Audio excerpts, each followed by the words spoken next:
నేటి ముఖ్యాంశాలు. రాష్ట్రంలో వర్షాల హెచ్చరిక.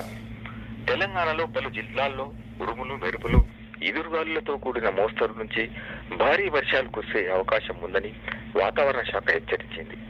భూముల మార్కెట్ విలువలు అమల్లోకి రాష్ట్ర ప్రభుత్వం సవరించిన కొత్త భూముల మార్కెట్ విలువలు అమల్లోకి వచ్చాయి. దీంతో రిజిస్ట్రేషన్ సమయంలో ఆస్తుల విలువ లెక్కింపు మారనుంది. టీజీ లాసెట్ ఫలితాలు విడుదలయ్యాయి. Next, TS SSC advanced supplementary పరీక్షలు కొనసాగుతున్నాయి. నెక్స్ట్, రాజకీయాల్లో మాటల యుద్ధం. రాష్ట్ర రాజకీయాల్లో అధికార ప్రతిపక్ష పార్టీల మధ్య పలు అంశాలపై విమర్శలు, ప్రతి విమర్శలు కొనసాగుతున్నాయి.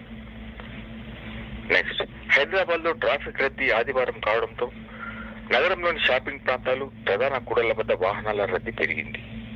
Thanks for watching. Please share and subscribe.